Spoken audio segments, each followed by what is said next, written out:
ऐसा कौन सा पल आया जब माँ ने प्राउड किया जो आपने सबका संकल्प था? जब मेरी मम्मी ने न्यूज़ चैनल लगाया और उसमें मैं दिखी। राजनीतिक क्षेत्र को चुनने के लिए कांग्रेस की सरकार का इंतजार क्यों करना पड़ा? वो तो एक मेरा समझ लीजिए पिक टाइम था, बहुत अच्छा समय था कि उसी समय कांग्रेस की सरकार आ गई। राजनीति में संवेदनशीलता बची है? संवेदनशीलता तो मरी हुई है, उसको उठाना बाहर लाना बहुत जरूरी है। रसोई में उतना खर्चा नहीं हो रहा है जितना मुझे बिजली बिल देना पड़ रहा है। आज समझ में आ रहा है कि हमारे ककक सरकार अच्छा रही से। भूपेश सरकार में लोग बहुत खुश थे, प्रसन्न थे, फिर सरकार क्यों हार गई? तो पैसे की कमी तो नहीं थी? वोट वो क्यों नहीं खरीद पाए? हमने जब काम किया तो हम क्यों वोट खरीदेंगे? जो मौजूदा कांग्रेस सत्ता से जब बाहर हो चुकी है तो 3 भागों में बटी हुई है। कांग्रेस में सब इनके हैं। आपने टिकट के लिए इस्तीफा दे दिया। सर मेरे साथ थोड़ा सा गलत हुआ है कि सिटिंग पार्षद की वाइफ को टिकट मिल गया, जो घरेलू है, जो कभी हमारे पार्टी में नहीं आई। बस देखते हैं कि जो हमारे जौहरी लोग हैं वो हीरो की परख कर पाते हैं या नहीं।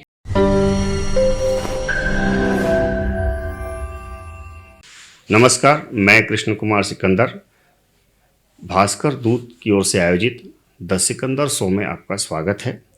हम इस कार्यक्रम के अंतर्गत अपने विभिन्न समाज से जुड़े हुए लोगों से बातचीत करते हैं, उनके दिल की बात जानने की कोशिश करते हैं। आज हमारे साथ हैं पूनम पांडे, ये मानव अधिकार न्याय सुरक्षा संगठन महिला विंग की प्रदेश अध्यक्ष हैं। आज हम उनसे उनकी बात, उनके मन की बात जानने की कोशिश करेंगे। जी नमस्कार। नमस्कार सर। आपने अपना सामाजिक जीवन कब और कैसे शुरू किया, हम ये जानना चाहेंगे। सर सामाजिक जो मेरा जीवन था वो तो मेरा बचपन से ही रहा है। बहुत शौक रहा है कि ज़मीनी स्तर से लोगों से जुड़ना, उनके साथ मेल मिलाप करना। और कहीं ना कहीं एक मेरी मदर जो थी वो नर्स के पोस्ट में कार्यरत रही हैं, और जब वो लोगों के बीच जाती थी तो मुझे भी एक मन में आया कि मम्मी मैं भी आपके साथ चलती हूँ। तो मम्मी के साथ जाते जाते लोगों के संपर्क मेरे अच्छे बने, क्योंकि मैं उस समय 10th क्लास में ही थी और मेरी मदर सिंगल पेरेंट्स है। और कहीं ना कहीं मुझे लगता था कि आज मम्मी के साथ अगर मैं जाती हूँ तो मुझे और भी बहुत सारी चीज़ें सीखने को मिलेगी। तो सामाजिक स्तर में जुड़ाव मेरा यूँ हुआ कि देखती थी गांव में स्थिति जैसे कि निर्मित रहती हैं। आप तो समझ सकते हैं कि गांव के हालात कैसे रहा हुआ करते थे, और मेरी मदर की भी पोस्टिंग गांव में ज़्यादा होती थी।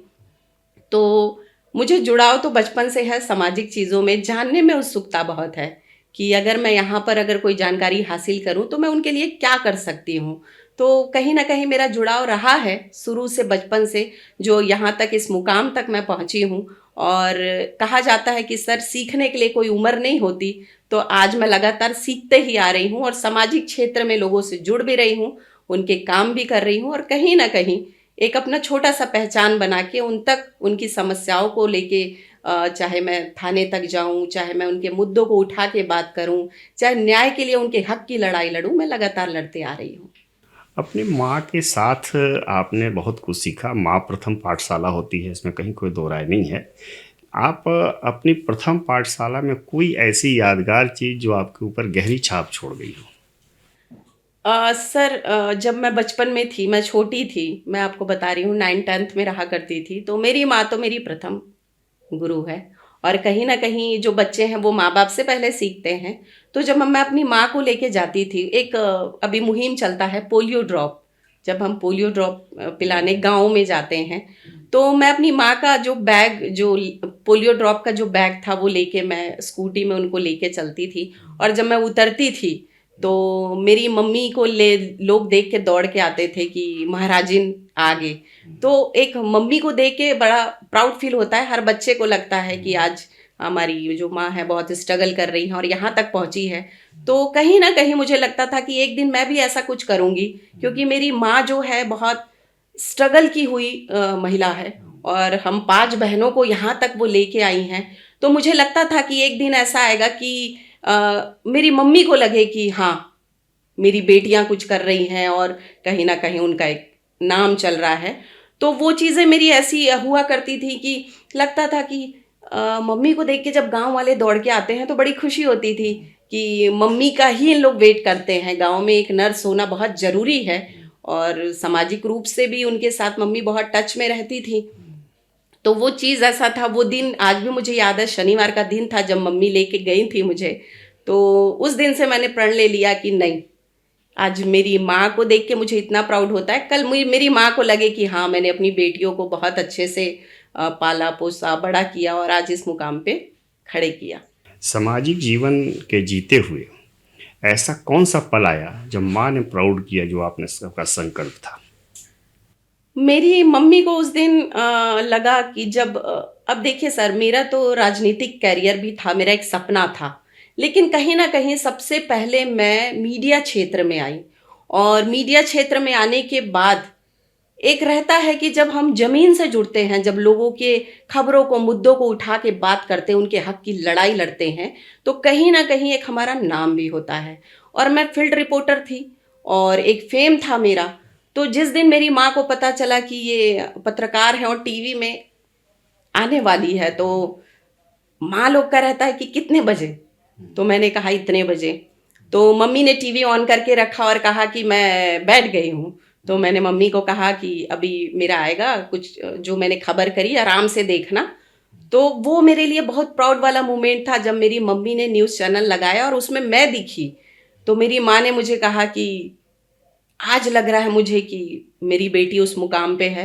और कहीं ना कहीं मैंने कहा भी था कि मैं आगे बढ़ूंगी, काम करूंगी और आपका नाम जो है मैं रोशन करूंगी।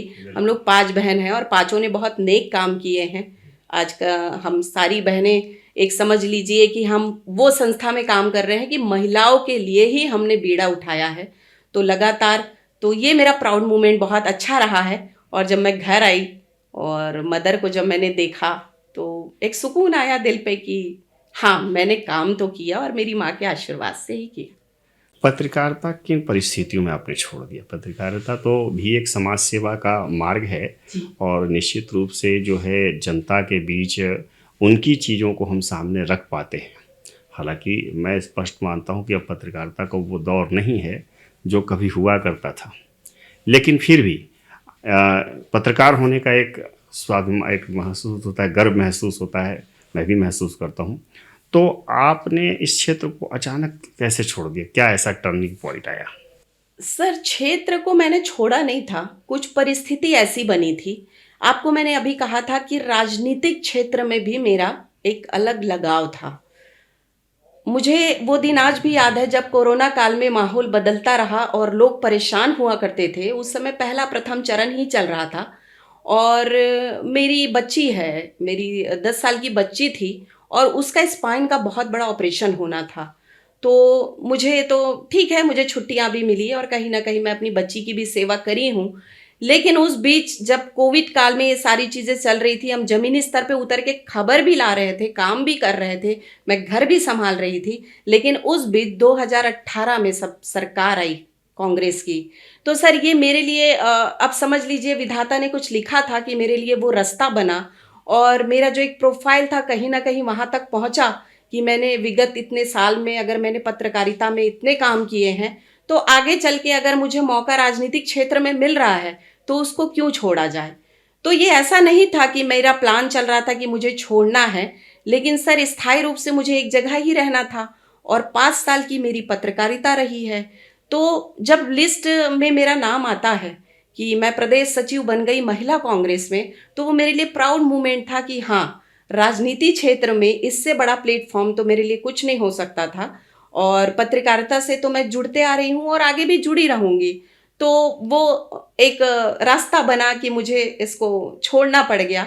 और कहीं ना कहीं कोविड में चीज़ें तो थोड़ी सी सुधर भी रही थी, बदल भी रही थी, बहुत सारे बोलते हैं छटनी भी हो रहे थे। तो मुझे लगा मेरी जगह किसी और को रख लिया जाए, उनको आगे बढ़ने का मौका दिया जाए। और मेरी राजनीति बहुत आगे आगे की मैंने सोच रखी थी, तो मैंने फिर राजनीतिक क्षेत्र चुन लिया। राजनीतिक क्षेत्र को चुनने के लिए कांग्रेस की सरकार का इंतजार क्यों करना पड़ा? सर, कांग्रेस की सरकार का मैंने इंतजार नहीं किया था। वो तो एक मेरा समझ लीजिए पिक टाइम था, बहुत अच्छा समय था कि उसी समय कांग्रेस की सरकार आ गई। ऐसा नहीं है, मैं अगर पत्रकार थी, मैं राजनीतिक मुद्दों में भी बात करती थी, मैं पॉलिटिकल बीट देखती थी, मैं कहीं ना कहीं उन क्षेत्र से, चाहे मैं कांग्रेस हो चाहे बीजेपी हो, बराबर जाती थी, बाइट लेती थी। लेकिन जब अगर मौका मिलता है इंसान को और अंदर में एक उत्साह रहता है कि अब मुझे उस क्षेत्र में ही तो काम आगे अगर करना है, अगर प्लेटफॉर्म मिल रहा है तो मैंने वेट नहीं किया। ईश्वर ने मेरे लिए रास्ता निकाल दिया, सरकार भी आ गई और मैं तो लगातार राजनीतिक क्षेत्र में भी काम कर रही थी, पत्रकार थी, तो पत्रकार का अलग ही आपको पता है, हम चौथे स्तंभ है, हमारा एक पावर रहता है कि हम लोगों के संपर्क में आते हैं, जुड़ते हैं, काम करते हैं और कहीं ना कहीं हम राजनीतिक क्षेत्र में भी जुड़े रहते हैं। तो ये मेरे लिए मौका था और मौका मिला है तो सर छोड़ना तो नहीं चाहिए, मुझे ऐसा लगता है। यानी कहने का मतलब ये है कि जिस समय 18 में सरकार आई कांग्रेस की, तो अचानक आपको अवसर मिला इसका। जी, मुझे मौका मिला जब कहीं से घूम फिर के एक मेरा बात आया कि पूनम तुम जाने वाली थी ना, तुमको मौका था, तो हमने तुम्हारा नाम आगे कहीं बात छेड़ा था, तो हमने कहा मत छेड़िए हमारी बात, अगर हमारे में क्वालिटी होगी तो हमको बिल्कुल बुलाया जाएगा। तो कहीं ना कहीं मेरी बातें उठी थी मार्केट में, अगर कोई काम करता है सर तो नाम तो होता ही है और काम के पीछे बहुत सारी चीज़ें भी रहती है, बहुत सारी अवधारणा भी रहती है। अरे वो तो पत्रकार है, उसको राजनीति में आने से मतलब बहुत सारी बातें हैं, षड्यंत्र भी बहुत हुए हैं मेरे पीछे, बहुत कहानियां भी हुई है कि इस मौका ना दिया जाए। तो फिर भी अगर घूम फिर के अगर मेरा नाम आ गया और राजनीतिक क्षेत्र में मुझे मौका मिल गया तो सर मुझे नहीं लगता इसको मुझे छोड़ना चाहिए था। और साथ में आज भी पत्रकारिता से जुड़ी हूँ, आज भी मेरे लोग हैं। आपने जैसे मुझे आज याद किया, आज मैं जब यहाँ पर स्टूडियो आई तो मुझे लगा मेरे पुराने दिन याद आ गए कि मैं भी पत्रकार हुआ करती थी और एक मैं भी सब लोगों को इंटरव्यूज़ के लिए बुलाती थी, 1-to-1 करती थी। तो ये सारी चीज़ें सर घूम फिर के और ईश्वर ने रास्ता बनाया। राजनीतिक क्षेत्र में कोई ऐसा मील का पत्थर जो हमेशा याद रहे, आपने जो किया हो? जो मैंने किया है सर, देखिए सबसे पहले तो मेरा राजनीति में आने के बाद हमारी अगर मैं बोलना चाहूँगी, आदरणीय हमारी फूलो देवी नेताम मैडम हैं, जो हमारी प्रदेश अध्यक्षा महिला कांग्रेस की और सांसद भी हैं और बस्तर की शेरनी का उनको दर्जा दिया जाता है, उनकी टीम में मैंने काम किया। लेकिन जब हम सरकार में भी रहे तो भी हमने ज़मीनी स्तर पे उतर के काम किया और मेरे साथ ऐसा है सर कि मैं सामाजिक क्षेत्रों से बहुत जुड़ी हुई हूँ। जहाँ पर भी कोई तानाशाही होती है या कहीं पर कोई तकलीफ होती है, अगर मैं सबसे पहले ना जाऊँ तो फिर मैं नहीं हूँ, क्योंकि हमारे अंदर सबसे पहले इंसानियत होनी चाहिए। सरकार तो सर है और कल नहीं भी रहेगी, लेकिन अगर हम लोगों के बीच जा रहे हैं, उनकी मदद कर रहे हैं, तो उससे बड़ा काम कुछ नहीं हो सकता। तो बहुत सारी चीज़ें, बहुत सारे काम मैंने किए हैं। जब कोरोना काल में लोगों के साथ स्कूलों में भी देख लीजिए, बहुत सारी कहानियाँ होती थी, बच्चों की टीसी रोक दी जाती थी, पैसे के बिना उनको सर्टिफिकेट मार्कशीट नहीं दिया जाता था। मैंने लड़ाई लड़ी थी, मैंने स्कूलों में भी धावा बोला था, प्राइवेट स्कूलों में भी मैंने काम किया था, वहाँ से फ़ोन चले जाते थे, मैडम थोड़ा सा मैडम को मना कीजिए। तो बहुत सारी चीज़ें, अटकलें मेरे सामने आई हैं, लेकिन मैंने बहुत हिम्मत से लड़ाई लड़ी है। और ऐसा नहीं है, मेरी प्रदेश अध्यक्ष जो थी महिला फूलो देवी नेताम मैडम जो थी, बराबर मेरा सपोर्ट करती थी और गलत के लिए अगर मैं आवाज़ उठाती थी तो कहीं ना कहीं उनका सपोर्ट रहा है और हर काम मेरा मील का पत्थर साबित हुआ है सर। इसलिए मैं आज यहाँ पर बैठी हूँ और लोगों के बीच में काम कर रही हूँ, मुद्दे उठा रही हूँ, लड़ाई लड़ती हूँ, चाहे मेरे साथ कोई रहे चाहे मत रहे, मैं अकेले सब पे भारी रहती हूँ। राजनीति में संवेदनशीलता बची है, ऐसा लग रहा है आपको अभी? सर ये तो आपने बहुत बड़ा एक मुद्दा छेड़ दिया है। सर संवेदनशीलता की अगर मैं बात करूं तो अभी मैं भी बहुत सारे वीडियोस बना के पोस्ट करती हूं। सर संवेदनशीलता तो नहीं बची है। ईगो जो होता है ना सर, चढ़ के बोल रहा है। अगर सत्ता में अगर कोई है, सत्ताधारी है, तो सर हमको नहीं लगता कि ईगो में काम, प्यार से भी तो काम हो सकता है, मोहब्बत से भी काम हो सकता है। हर जगह ईगो दिखाना, घमंड दिखाना, और कहीं ना कहीं हम पहले एक इंसान हैं। हमारे अंदर अगर मानवता नहीं होगी, संवेदनशीलता नहीं होगी, तो हम काहे के इंसान हैं? फिर काम तो अब वो दिहाड़ी मजदूर भी कर रहा है, हमारे यहाँ काम वाली बाई भी काम करती हैं, लोग अपना रोजी कमा रहे हैं, दिन का काम करते हैं। तो सर संवेदनशीलता अगर हम इनके लिए ना दिखाएं तो हम, अगर राजनीति की बात करूं तो काहे की राजनीति, सामाजिक बात करूं तो क्या चीज़ का हम सामाजिक काम कर रहे हैं। तो सर संवेदनशीलता तो मरी हुई है, उसको उठाना, बाहर लाना बहुत ज़रूरी है। अभी हाल में ही एक घटना लगातार फेसबुक में तूल पकड़ रही है, महिला बाल विकास की जो मंत्री महोदया है लक्ष्मी राजवाड़े जी, उन्होंने भी संवेदनशीलता अगर दिखाई होती तो उस ड्राइवर की नौकरी नहीं जाती। कहीं ना कहीं संवेदनशीलता मर चुकी है। आज लोग अपने अहम और अहंकार में खत्म हो रहे हैं, क्योंकि सर पद है आजकल नहीं रहेगा, लेकिन आपकी इंसानियत, आपकी संवेदनशीलता वो हमेशा जिंदा रहनी चाहिए। हमको वो काम करना चाहिए। क्या लगता है कि सरकार चाहे बीजेपी की हो चाहे पहले कांग्रेस की 5 साल रही, सरकार ने ऐसे निर्णय लिए कि जो वोट से अलग हो? क्योंकि सारे निर्णय लगभग जो है वो वोट को देखकर लिए जाते हैं। तो आपको लगता है कि सरकार ऐसा भी काम करती है जो जनहित में हो? देखिए सर, सरकार काम करती है ना, बिल्कुल करती है जो जनहित में हो। लेकिन आपको मैं एक चीज बताना चाहूंगी कि आज मुझे बताइए, आज भारतीय जनता पार्टी की सरकार है सर, ऐसे कौन से जनहित हैं जो जमीनी स्तर पे लोगों तक पहुंच पा रहा है और हो पा रहा है? आप मुझे बताइए। लूट खसोट, लगातार मर्डर्स हो रहे हैं, रेप हो रहे हैं, उठाईगिरी हो रही है। आज मैं अगर सबसे बड़ी बात करूं, मुद्दा बात करूं, तो आप ले लीजिए बिजली बिल का, जिसमें लोग काफी परेशान हुए हैं, रोड पे आ गए। आज जिनके घर में एक टेबल फैन नहीं होता, उनको 5 से 6 हजार बिल आ जाता है। तो सर आप मुझे बताइए ना, कहाँ है सरकार के जो नियम नियम वो पारित करती हैं? चलिए, नियम लागू दोनों सरकार करती हैं, लेकिन अभी के सरकार में और पिछली सरकार में सर बहुत अंतर है। ये आम जनता भी बोलती है, और जमीनी स्तर पे जब एक पत्रकार आईडी और माइक लेके जाता है तो उनके सामने भी यही बातें आ रही है कि वो सरकार और इस सरकार में सर जमीन आसमान का अंतर है। मैं किसी की पैरवी नहीं कर रही हूँ, मैं किसी की तरफदारी नहीं कर रही हूँ, लेकिन अगर मैं सामाजिक क्षेत्रों में उतर के काम कर रही हूँ तो भी यही बातें सुनने को मुझे मिलती है कि मैडम ये मेरे ऐसे हुआ थे, वो मेरा का अत्याचार हुआ थे, वो देखो मेरे सरकार का हम ज्ञापन दे रहे हैं, कुछ नहीं हुआ थे। तो कहीं ना कहीं लोग तो परेशान है ना। सरकार क्या ऐसा काम कर रही है बताइए जो जनहित में हो? आपको लग रहा है कि बिजली बिल का मुद्दा जो है ये बड़ा मुद्दा बन सकता है? क्योंकि आमतौर पर किसी को कोई सुविधा दे दी जाए और फिर उसे वापस ले ली जाए, ये बड़ा कठिन काम होता है। तो जिस हिसाब से आपकी सरकार ने, मैंने कांग्रेस की सरकार ने 400 यूनिट तक फ्री रखा, उसके ऊपर का पैसा लगता था। आज ऐसी स्थिति नहीं है। आज क्या है कि भारी दबाव में 100 यूनिट से 200 यूनिट किए गए, लेकिन इम्प्लीमेंट अभी भी नहीं हुआ है। लागू तत्काल हो गया था, लेकिन जब वापसी हुई है तो वापसी अभी भी नहीं हो पाई है। वो पुराने ही बिल आ रहे हैं अभी भी लोगों के। तो लग रहा है कि इस पे कहीं जनता कहीं क्यों नहीं उतर रही है? वो यार, ये पार्टियां खड़ी होती हैं, लेकिन पार्टी के साथ जब तक जनमत नहीं होगा, किसी भी राजनीतिक दल के साथ, सामाजिक संगठन के साथ, तो ऐसा क्या कारण है कि जनता सड़क पर नहीं उतर पा रही है? सर अगर मैं बात करूं तो आपको बताना चाहूंगी कि गांव में आप देख रहे होंगे कि हल्ला तो है, जनता आ रही है, सामने बोल रही है। और कहीं ना कहीं ये जो बिजली बिल का है, ये सब पे भारी पड़ रहा है।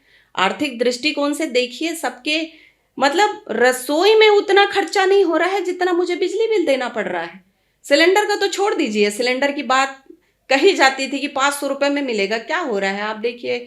आज ब्लैक में लोग लेने जाते हैं, 1500 रुपये में सिलेंडर ले रहे हैं। और बिजली बिल का मुद्दा बहुत गरमाया हुआ है सर। आज कहीं ना कहीं बिजली बिल को लेके लोग सड़कों पे हैं। आज हम जब जाते हैं तो हमारे पीछे 4 लोग खड़े होके बोलते हैं कि बिजली बिल क्यों इतना आ रहा है भाई, क्यों सरकार इतना जुल्म कर रही है? आप मुझे बताइए, एक टेबल फैन चलाने वाले के यहाँ, एक पंखा चलाने वाले के यहाँ अगर 4-5 हजार बिजली बिल आ रहा है सर, तो क्यों आ रहा है? भूपेश बघेल की जब सरकार थी तो लोग खुश थे सर। बहुत सारे जो सरकार ने जो नियम लाए थे, जो लोगों जनता के बीच में जो चीजें जा रही थी, उससे पब्लिक बहुत खुश थी। और कहीं ना कहीं आज मुझे देख लीजिए, बिजली बिल का मुद्दा अगर मैं बात करने भी जाती हूँ, लोग मेरे घर का ही मुद्दा बता दूं सर, मैं बाहर क्यों जाऊं? मेरे घर का ही बिजली बिल 5-6 हजार 7 हजार रुपये आ रहा है। ठीक है, चलिए मैं मानती हूँ, मैं एसी भी चलाती हूँ, चलिए मैं मानती हूँ, मैं चीजें यूज कर रही हूँ, फिर भी इतना बिजली बिल कैसे आ सकता है? तो कहीं ना कहीं लोग सड़कों पे हैं। आने वाले समय में बहुत बड़ा मुद्दा है। आज इन्होंने चलिए नियम लागू कर दिया कि हमने इतने यूनिट कम कर दिए। सर कहाँ कम कर दिए? अभी भी कागजों में पड़े हैं। कहाँ कम आ रहा है? किसके यहाँ का बिजली बिल कम आ रहा है? स्मार्ट मीटर की ये बात करते हैं, स्मार्ट मीटर लगा दिया गया है, और इसी स्मार्ट मीटर ने तो लूट मचा रखी है। आप स्मार्ट काम कर रहे हो, आप गवर्नमेंट में बैठ के कितना स्मार्ट काम कर रहे हो कि लोग बेचारे समझ नहीं पा रहे हैं कि हो क्या रहा है। लेकिन जब बिजली बिल आता है तो लोगों को फिर से समझ में आता है, नहीं ये तो अभी तक नियम कागज में रह गए हैं। हमारे यहाँ के बिजली बिल मैडम फिर 4,000 आ गए। तो सर आप मुझे बताइए कि बिजली बिल का जो मुद्दा है बहुत ज्वलंत मुद्दा है। आने वाले समय में ये सड़कों पे भी लोग उतरेंगे, अभी भी उतर रहे हैं, लगातार धरना प्रदर्शन भी हो रहा है। और सबसे बड़ी बात ये है, लोगों की जेब पे मार पड़ रही है, आर्थिक दृष्टिकोण बिगड़ रहा है। और कहीं ना कहीं ये मुद्दा सर आने वाले समय में बहुत भयावह होने वाला है। स्मार्ट मीटर की आपने बात की। स्मार्ट मीटर लगा जरूर दिया है सरकार ने। स्मार्ट मीटर का जो फंक्शन है, जो मैं जानता हूँ, समझ पा रहा हूँ कि उसमें बिजली बिल आपको प्रीपेड चलेगा। तो अभी तो स्मार्ट मीटर का यूज नहीं वैसा हो रहा है, केवल रीडिंग हो रही है। तो स्मार्ट मीटिंग रीडर से मीटर से कौन सी मार पड़ रही है, मैं ये समझना चाह रहा हूँ अभी। सर स्मार्ट मीटर लगाया ही क्यों गया, आप पहले ये सोचिए। स्मार्ट मीटर लगाया ही क्यों गया भाई? अगर आप लोगों ने उसको चालू नहीं किया है, यहाँ पर उसका उपयोग ही नहीं है, तो आपको घरों घर स्मार्ट मीटर लगाने का कोई मतलब नहीं था। सरकार इतनी भी तो बेवकूफ नहीं है ना सर, कुछ सोच के स्मार्ट मीटर लगाई है। और बिजली बिल वहीं से खप रहा है, हमारी यूनिट वहीं से बढ़ रही है, चोरी हो रही है बिजली की। और कहीं ना कहीं वो इंक्लूडेड होके ही बिजली बिल आ रहा है ना। तो स्मार्ट मीटर अगर आपने लगाया है तो ऐसा तो नहीं है कि वो बाद में प्रीपेड करेंगे तभी चालू होगा। अभी भी देखिए स्मार्ट मीटर लगने के बाद लाल बटन जलती है, लाइट बंद होने के बाद भी वहां की लाल बटन जलती है। तो कहीं ना कहीं आपको भी पता है कि जब आप लोग उतरते हैं धरातल पे, तो स्मार्ट मीटर अगर गवर्नमेंट लगाई है तो किस लिए लगाई होगी भाई? जो चीजें बाद में होनी है, प्रीपेड चलिए मैं बाद में कराती हूँ, 3,000 का प्रीपेड मैंने करा दिया, बाद में मुझे सेवाएं उपलब्ध होनी चाहिए तो मैं बाद में कराऊंगी ना। अभी से घरों घर जबरदस्ती करके स्मार्ट मीटर लगाने का मतलब क्या था? कारण तो यही है ना कि घूम फिर के उनको बढ़ोतरी करनी है बिजली बिल में। वो स्मार्ट बन गए, गवर्नमेंट स्मार्ट है, जनता बेवकूफ है। और जनता आज भी बेवकूफ बनते आ रही है, कल भी बेवकूफ बनते आएगी। तो कहीं ना कहीं सरकार जो है सर नियम लागू कर देती है, चीजें थोप देती है जनता पे और कहती है कि भाई हमने तो अभी इसको स्टार्ट नहीं किया है, हमने तो अभी इसको चालू नहीं किया है। तो भैया जब आपने चालू किया ही नहीं है तो इतने बिल क्यों आ रहे हैं? ये सोचने वाला विषय है। आपने भी बातचीत के क्रम में कहा कि भूपेश सरकार में लोग बहुत खुश थे, प्रसन्न थे। फिर सरकार क्यों हार गई चुनाव? ये बहुत अच्छा प्रश्न आपने किया, इसका उत्तर भी मैं देना चाहूंगी।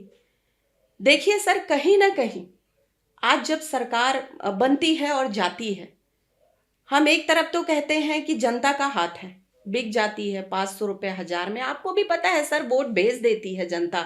जिस जनता के लिए आज भूपेश बघेल की सरकार ने लगातार लड़ाई लड़ी, जिनके लिए जमीनी स्तर की लड़ाई लड़ी, आज भूपेश बघेल जी की सरकार में जो जनता थी बहुत खुश थी। साम दाम दंड भेद सब तरफ से खुश रही है जनता। सरकार जाने का एक रीजन ये भी है कि हम भटक जाते हैं, जो हमारे वोटर्स हैं वो भटक जाते हैं। कहीं ना कहीं लास्ट मोमेंट जब आता है तो आप मुझे बताइए कि हमारी जो मासूम जनता है, अब मैं कहना चाहूंगी कि मासूम मैं इसलिए भी नहीं कहूंगी कि जब वो भुगतती है तो समझ में आता है कि आज हमने क्या खो दिया। आज समझ में आ रहा है कि हमार ककक सरकार अच्छा रही से, हमार भूपेश बघेल के सरकार अच्छा रही से। तो अब याद आ रहा है जनता को, उस समय याद करना चाहिए जिस समय लोग वोट मांगने जाते हैं और 500 1,000 में रुपए में उनके वोट को खरीद के उनकी तुलना करते हैं कि तुम इसी के लायक हो। ये चीजें होनी नहीं चाहिए जो होती है। दूसरी बात ये सर, सोच का भी बहुत प्रभाव पड़ता है।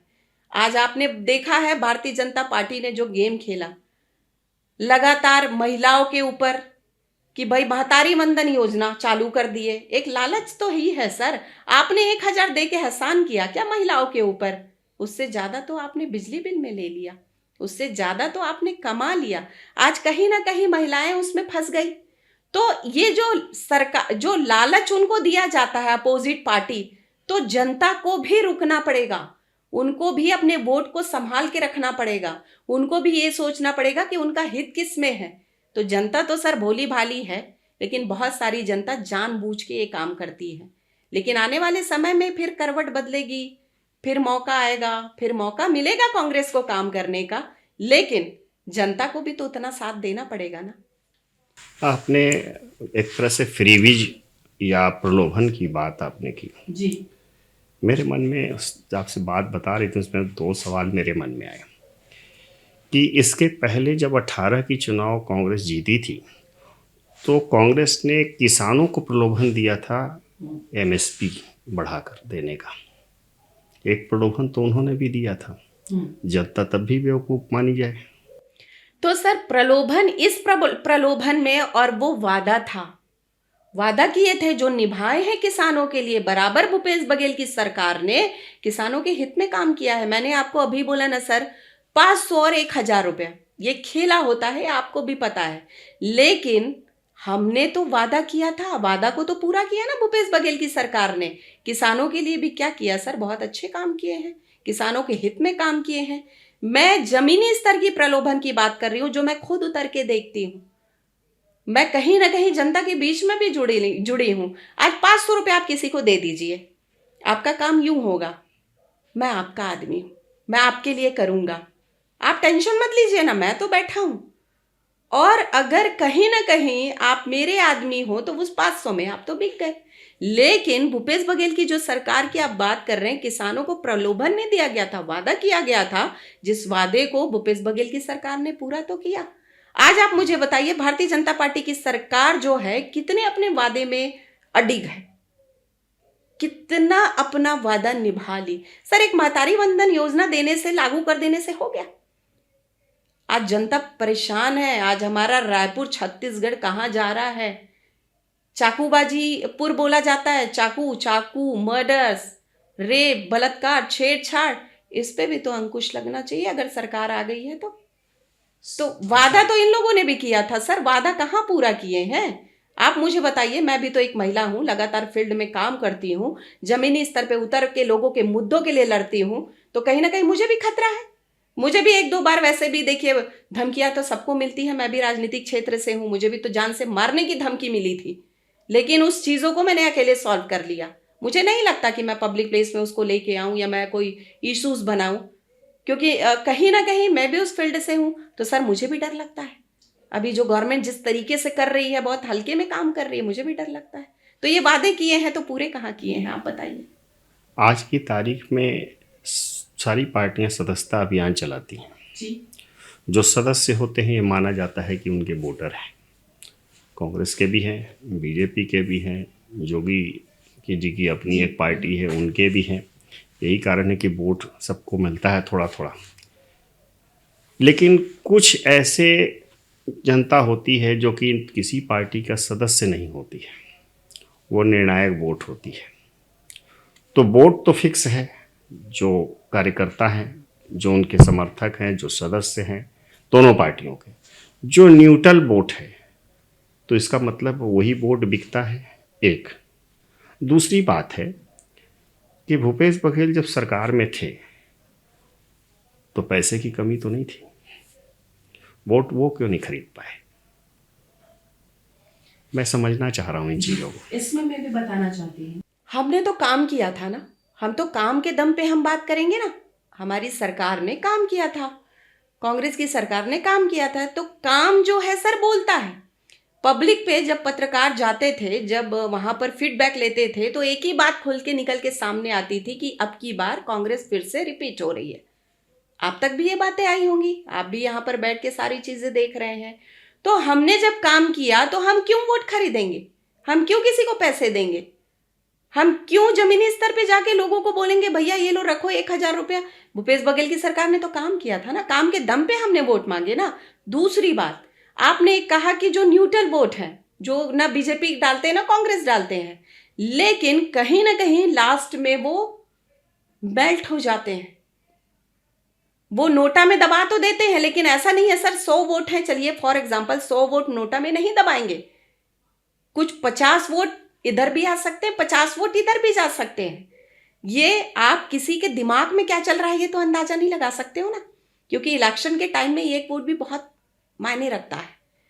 तो भूपेश बघेल की सरकार ने जमीनी स्तर पे लोगों को अगर जाके बात भी किया तो भाई काम किया है ना हमने। आज हमने गोठानों को बंद थोड़ी किया, आज हमने बिजली बिल भाई किसी के ऊपर इतना थोड़ी कि उस समय सर बिजली बिल 500-600 आता था, आज वही जस्ट डबल आ रहा है। तो आज कहीं ना कहीं सरकार ने तो काम किया था, भूपेश बघेल की सरकार ने काम किया था, तो वोट उनको खरीदना नहीं पड़ा, वो जनता खुद दिल से भाई चाहती थी। आज पछता रही है ना, कि अगर हम गलती ना किए होते, अगर हम अपने वोट को ना बेचे होते, अगर हम 500 1000 में नहीं गए होते, हम बीजेपी का बात नहीं माने होते, उनके लोगों का बात नहीं माने होते, तो आज भूपेश बघेल की सरकार बिल्कुल होती। एक गोठान का आपने जिक्र किया तो मैं गोठान पे चर्चा करूँ। गोठान भी बहुत विवादों में रहा। बीच में एक बयान खुद भूपेश बघेल का था कि गर्मियों में गोठानों में गाय नहीं रहती हैं, और बीजेपी ने तंज भी कसा था तो क्या शिमला चली जाती हैं, सरकार उनको शिमला भेज देती है। गोठान होते हुए गोठान का जो दो मकसद था, एक था कि गोठान से जो जुड़े लोग हैं उनकी आर्थिक समृद्धि हो, गोबर की खरीदी भी इसीलिए की गई, गोबर से कई तरह के सामान बनाए गए। और लेकिन जो गोठान मुख्य रूप से जो बनाए गए थे, जो शुरुआती दौर में कहा गया था कि इससे गाय सड़कों पे नहीं नजर आएंगे, लेकिन उस दरमियान भी गाय सड़कों पर थी, जैसे आज हैं वैसे तब भी थी। तो उसके औचित्य पे भी सवाल खड़े हुए। इसको आप किस रूप में देखते हैं? देखिए सर, गोठान जो है वो भूपेश बघेल की सरकार में तो बना ही था। आपने जो बातें बोली उसका एक एक का आंसर मैं देना चाहूंगी कि अगर भूपेश बघेल जी ने जो बयान दिया था कि गर्मियों में गायें नहीं रहती, सर गर्मियों में इंसान अपने घर के अंदर रहते हैं क्या? थोड़े खुले आबो हवा में तो घूमते हैं। थोड़ा बहुत आबो हवा तो जानवरों को भी चाहिए, हम तो इंसान हैं। अगर हम इंसान होके सोचते हैं कि थोड़ा हवा आ जाए, कहीं से कुछ एटमॉस्फेयर अच्छा मिल जाए, तो वो तो जानवर है, उनको तो हमको थोड़ा बहुत छोड़ना पड़ेगा। लेकिन ऐसा नहीं था कि गोठान से ही निकल के दिन रात सड़कों पे जानवर गायें बैठे रहती थी। बराबर एक टीम थी, टीम गठित की गई थी। कहीं पर दिखती थी गायें, लवारिस गायें, घूमती हुई गायें, बराबर गोठान में उनको रखा जाता था। और गोठान के ही माध्यम से तो लोगों को रोजगार भी मिला। गोबर जो है उसका भी सदुपयोग हुआ है सर। ऐसा नहीं है, लोगों को रोजगार भी मिला, उसमें इनकम भी आया है। तो भारतीय जनता पार्टी सीखना है ना, कांग्रेस की सरकार से सीखना चाहिए। अगर वो तंज कस सकती हैं तो भाई सरकार से कांग्रेस की क्यों नहीं सीखी? क्यों गोठान बंद कर दी भाई? आज लवारिस अवस्था में गायें, भाई आज सबसे बड़ा एक्सीडेंट का कारण, मुख्य कारण क्या है? मवेशी जो है रोड पे बैठ रहे हैं। आज हम राहगीर हैं, गाड़ी चला रहे हैं, जा रहे हैं, आ रहे हैं, तो अगर आप मुझे बताइए गोठान था तो उस समय तो इतने एक्सीडेंटल केस नहीं होते थे। हमारी जो गाय, हमारी जो माँ है वो सड़कों पे तो नहीं मरती थी, उनकी देख रेख की जाती थी। और जो गोबर है, जो आज हम कंडे बनाते हैं, खाद बनाते हैं, उनका सदुपयोग भी हो रहा था, उनको बेचा भी जा रहा था, मार्केट से इनकम भी हो रही थी, लोगों का घर भी चल रहा था। तो कहीं ना कहीं सरकार ने काम तो किया है ना। और उनको खुला छोड़ देना, तो इनको तो टॉपिक चाहिए ना, इनको तो तंज कसना है। इनके पास अगर कोई मुद्दा नहीं है तो इनको तो मुद्दे चाहिए, और मुद्दे ले लो। बड़ा पका पुकाया तो मुद्दा था गोठान का, ले लिए। तो भाई आपने जब इतने अच्छे अच्छे काम करने के वादे और कस्में खाए हैं तो गोठान आपने क्यों बंद कर दिया? भूपेश बघेल सरकार ने चलाया है गोठान, और ये आम नागरिक भी जानती है। गांव में, एक एक गांव में आप देख लीजिए गोठान बने थे, गायों की रक्षा होती थी, उनको वहां रखा जाता था, और जो गोबर निकलता था उसका यूटिलाइज किया जाता था, उपयोग किया जाता था। तो ये खाली बोल सकते हैं, कर नहीं सकते, और करते हैं तो फिर बंद क्यों कराना? करना चाहिए था, कंटिन्यू आगे बढ़ाना चाहिए था। अब थोड़ा मैं राजनीति में आता हूँ, सरकार और उसके कार्य से अलग हटकर। क्या आपको लगता है कि आज की कांग्रेस जो है, जो मौजूदा कांग्रेस सत्ता से जब बाहर हो चुकी है, तो तीन भागों में बटी हुई है। एक भाग दीपक बैच का है जो बस्तर का इलाका संभालते हैं, एक भाग अंबिकापुर का है जहाँ सिंहदेव छत्रप बने हुए हैं, और बीच का जो मध्य छत्तीसगढ़ है उस पर भूपेश बघेल की चलती है। ये तीन भागों में कांग्रेस बटी है, ऐसा महसूस करती हैं? मैं बिल्कुल नहीं करती। देखिए सर, मैं पॉलिटिकल किसी का पक्ष नहीं ले रही हूँ, मैं एक सामाजिक स्तर पे मैं बात कर रही हूँ। क्योंकि मैं देखिए, मैं जिस पोस्ट में हूँ अभी वर्तमान में, मानव अधिकार न्याय सुरक्षा संगठन, तो मैं उस पोस्ट में रह के अगर मैं बात करूं तो बिल्कुल नहीं बटी है। अब मुझे बताइए, अगर दीपक बैस जी जो पीसीसी चीफ हैं, पूर्व मुख्यमंत्री जी भूपेश बघेल जी हैं, बाबा साहब जो हैं, तो मुझे एक चीज बताइए, हर क्षेत्र में हर इंसान का अपना एक समन्वय सबसे होता है, प्रेम सबसे होता है। आप मेरी बात ले लीजिए, अगर मेरे साथ कोई जुड़ा है तो ऐसा नहीं है कि वो मेरा आदमी है। आज कांग्रेस में सब इनके हैं, पंजे के हैं, कांग्रेस पार्टी के हैं। तो ये जो बातें आ रही है बाहर निकल के कि अलग अलग गुट बने, सर गुट किसी का नहीं बना हुआ है। काम हम सब पार्टी के लिए ही करते हैं। अगर पार्टी के लिए भूपेश बघेल जी काम किए सीएम बन के, तो दीपक बैस बैस जी ने भी तो काम किया, बाबा साहब ने भी, टीएस सिंहदेव जी ने भी तो काम किया, बाबा साहब ने भी तो काम किया। ऐसा नहीं है सर गुट किन्हीं का नहीं बना है, ये बोलने की मनगढ़ंत बातें हैं। काम सब करते हैं, मिल के करते हैं। ताली तो सर दोनों हाथ से बजती है, मुट्ठी भी भींचती है, तो ये पांचों हमको बराबर करनी पड़ती है तभी भींचेगी। तो यहाँ पर ये जो बार बार मैंने भी देखा है कुछ जगहों में राजनीतिक षड्यंत्र भी हो रहे हैं, ये उनका आदमी, ये इनका आदमी। आदमी कोई किसी का नहीं रहता। मैं तो पार्टी से बाहर हूँ, लेकिन जब मैं उस पार्टी में थी तो भी मैं यही बोलती थी। मैं तो पंजा की हूँ ना, मैं तो कांग्रेस पार्टी की हूँ ना, मैं तो कांग्रेस पार्टी के लिए झंडा उठा रही हूँ, लड़ाई लड़ रही हूँ, मैदान पे उतर के काम कर रही हूँ। तो मैं तो कांग्रेस पार्टी की हूँ। और वो जो टीम है जो कांग्रेस और बीजेपी करते हैं, तो सर कहीं ना कहीं एक पॉलिटिकल बैकग्राउंड होता है हर किसी का। लेकिन इसका ये मतलब नहीं है कि हम कांग्रेस पार्टी में गुट बने हुए हैं। ये बोलने की बातें हैं, क्योंकि इनके पास कोई टॉपिक नहीं है, तो पॉलिटिकल और कौन सी बातों में बात करेंगे बताइए।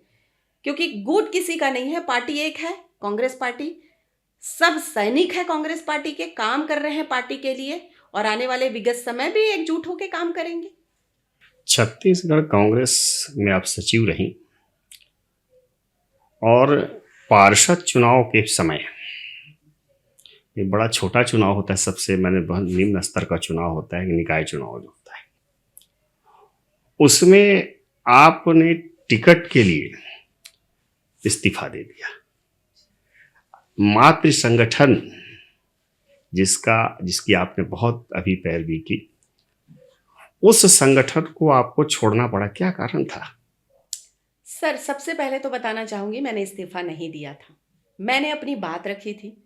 और ऐसा नहीं है कि पार्टी ने मेरा सपोर्ट नहीं किया, पार्टी ने भी मेरा सपोर्ट किया था। और कहीं ना कहीं मेरा हिम्मत तो कांग्रेस पार्टी ही थी, क्योंकि मैं महिला, भाई प्रदेश कांग्रेस में महिला सचिव रही हूँ। तो जब मैं काम करती हूँ, जब हम जमीन पे काम करते हैं, तो हमको जमीनी स्तर पता चलता है कि कहाँ पर क्या काम चल रहा है। तो मैंने तो फील्ड वर्क किया हुआ था, तो कहीं ना कहीं मेरे को उम्मीद थी पार्टी से कि मुझे टिकट मिलना चाहिए। उम्मीद भी अच्छी खासी थी कि मुझे मिल सकती है टिकट, और ऐसा नहीं है, पैनल में बराबर मेरा नाम चल रहा था। लेकिन सर कहा जाता है ना कि किस्मत में नहीं रहता तो नहीं मिलता, और आके चला जाए तो कहीं ना कहीं तकलीफ होता है। क्योंकि मैंने बैरिकेड्स तोड़े, मैंने बराबर पार्टी के लिए कंधे से कंधा मिला के खड़े रही, और तो और मैं निरंतर पार्टी की सेविका बन के काम करी, कार्यकर्ता बन के काम करी, झांसी की रानी बन के मैंने काम किया। तो सर एक उम्मीद तो रहती है, हर किसी को रहती है, मेरी जगह कोई और होता उसको भी उम्मीद रहती। लेकिन असल में हुआ यूं है कि मेरा एक प्रोफाइल भी लगा हुआ था। कहीं ना कहीं लोग मेरे को मेरे नाम और काम से जानते हैं कि वो पूनम पांडे है। तो एक पार्षद का चुनाव छोटा जरूर होता है, लेकिन हमारी शुरुआत अगर छोटे से हो तो हम बड़ा सोच सकते हैं। मैं सोच तो बड़ा भी सकती थी, मैं विधायक के लिए भी मांग सकती थी टिकट, लेकिन मैं शांत रही। कारण था कि भाई कहीं ना कहीं मुझे छोटे स्तर में ही काम करना है। आज अगर मैं जमीनी स्तर पे काम करती हूँ, तो मैं छोटे केसों को पहले उठाती हूँ, मुद्दा पढ़ती हूँ, फिर आगे का प्रोसेस लेती हूँ। तो मुझे पार्षद का चुनाव लड़ना था, और तकलीफ भी इस बात की है कि पार्टी से टिकट नहीं मिला और मैं निर्दलीय लड़ी। लेकिन कहीं ना कहीं आज भी पार्टी से मुझे लगाव है, प्रेम है। और मैं बता देना चाहूँगी कि और भी बहुत सारी बातें मेरे पीछे हुई हैं, या चीज़ें हो जाती है आवेशवश। लेकिन बोलते हैं सर अगर घर वापसी हो जाए, और अगर अपने को गलती का एहसास हो जाता है कि चलिए ठीक है कोई बात नहीं, हमने भी थोड़ा सा काम कर दिया, या हमने हक मांगने में थोड़ा जल्दबाजी कर दिया, तो हम वेट करेंगे, इंतज़ार करेंगे। अब पार्टी को लगेगी कि घर वापसी होनी है, तो बिल्कुल अच्छे से घर वापसी हो जाएगी। क्योंकि आज भी हम कांग्रेस पार्टी के लिए खड़े हैं, कल भी खड़े रहेंगे, और लगातार हम तो सामाजिक क्षेत्रों में काम कर ही रहे हैं ना, तो आगे भी करेंगे। तो दो सवाल केवल हम आपसे करेंगे। एक तो ये कि टिकट न मिलने का कारण क्या रहा, आखिर आपका नाम होते हुए भी, शीर्ष पे होते हुए भी, ये क्या मेरा आदमी तेरा आदमी का खेल था? सर ये तो आपने मुद्दा बहुत इम्पोर्टेंट पूछा है, और इसको मैं खुल के भी बताना चाहूँगी कि यहाँ पर ये चीज़ें आ भी जाती हैं, क्योंकि ये राजनीतिक क्षेत्र है। और राजनीति जो होती है वो हर इंसान चाहता है कि 2 कदम मुझसे आगे ही रहे। तो चाहे मैं बीजेपी की बात करूं, चाहे कांग्रेस की बात करूं, हर जगह यही हाल है। लेकिन कोशिश तो हमारे शीर्ष नेतृत्व हमारे लिए करते ही हैं, ऐसा नहीं है नहीं लड़ते। आज क्या मेरी बातें फूलो देवी नेताम मैडम ने नहीं रखी होगी? बिल्कुल रखी थी। लेकिन यहाँ पर बात ये आ जाती है कि बहुत सारे लोग हैं। एक अगर नेता मेरे लिए लड़ रहा है तो दूसरा थोड़ा सा शांत है, तीसरा और किसी के लिए बोल रहा है, तो यहाँ पर थोड़ा पेच फंस जाता है। तो हो सकता था वहां मुझे शांत रह जाना था, लेकिन मुझे लग रहा था कि अगर मैं चुनाव लड़ती तो मैं चुनाव निकाल लेती।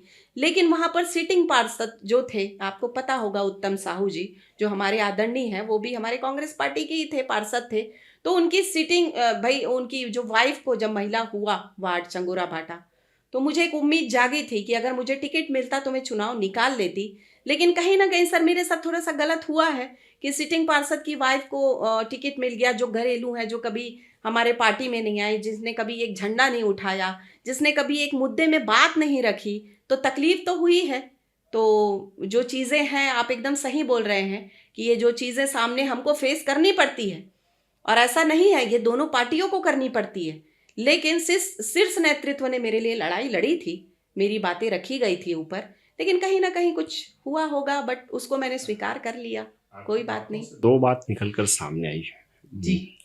एक तो ये कि इससे सिद्ध हो गया कि मेरा आदमी तेरा आदमी कहीं ना कहीं गुटबाजी होती है। दूसरी बात है कि हम पार्षद पति पति सरपंच पति इससे कब बाहर निकलेंगे? सीधे महिलाएं कब एक्टिव होंगी?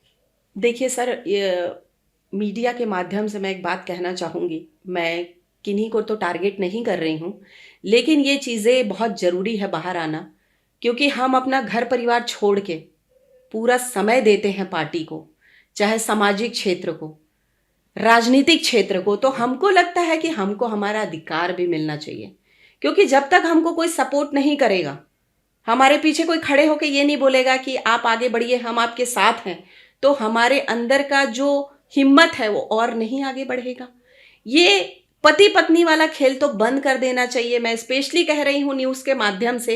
हो सकता है मेरे कुछ आदरणीय लोगों को बुरा भी लगे, लेकिन अभी मैं सामाजिक क्षेत्र से जुड़ी हूँ, ना मैं बीजेपी हूँ ना मैं कांग्रेस हूँ। मैं कांग्रेस में रही थी, मैं पूर्व प्रदेश सचिव महिला कांग्रेस हूँ। मेरी मानसिकता, मेरी सोच, मैं कांग्रेस के प्रति मेरी आस्था, मेरा प्रेम आज भी है। लेकिन एक चीज कहना चाहूंगी सर, मेहनत हम करते हैं, सड़कों पे हम उतरते हैं, लड़ाइयां हम लड़ते हैं। पार्टी जो आदेश करती है, सर आंखों पे लेके एक महिला काम कर रही है, अपना समय दे रही है, अपने परिवार को साइड में रख के अगर पार्टी के लिए कंधे से कंधा मिला के खड़ी है, तो पहली प्राथमिकता तो कार्यकर्ताओं की होनी चाहिए। पहली प्राथमिकता उन महिलाओं की होनी चाहिए जो पार्टी के लिए समर्पण भाव दिखाती हैं। तो कहीं ना कहीं ये चीज़ों को ख़त्म करना चाहिए। जब ये ख़त्म होगा तो एक लीडर पैदा होगा, एक लीडर बाहर आएगा। नए लीडर जब पैदा होते हैं तो पार्टी और मजबूत होती है। तो कहीं ना कहीं आने वाले समय में ये होगा। मैं तो मीडिया के माध्यम से कह रही हूँ, लेकिन मुझे लगता है कि ये चीज़ें होनी चाहिए और होगी भी, क्योंकि जब तक हम ये चीज़ें बंद नहीं करेंगे, हम अच्छी चीज़ें खोते रहेंगे। और हीरा की परख होती है, जौहरी को ही होती है।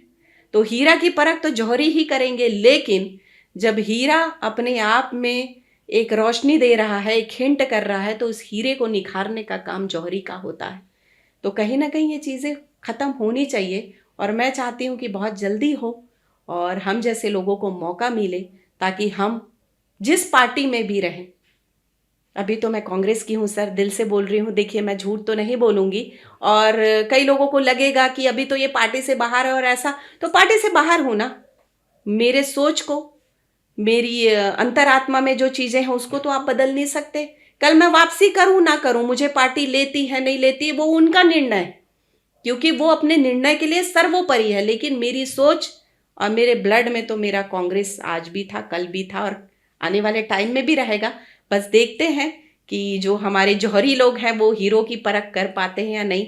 और ये मेरा आदमी तेरा आदमी, और ये जो चीज़ें आपने जो मुझसे पूछी है कि पार्षद पति हो गए या पत्नियां हो गई, सरपंच पति या तो ये चीज़ें बाहर हटनी चाहिए, तभी हम आगे कुछ कर पाएंगे। आपने दल छोड़ा है, दिल अभी वही है। दिल अभी वही। आज यहीं समाप्त करेंगे। बहुत बहुत धन्यवाद आपका। Thank you sir. आप जो है, अगर द सिकंदर शो का चैनल आपने सब्सक्राइब नहीं किया है तो सब्सक्राइब जरूर करें। बातचीत के अंश में अगर आपको अच्छा लगा हो तो लाइक और कमेंट्स करें।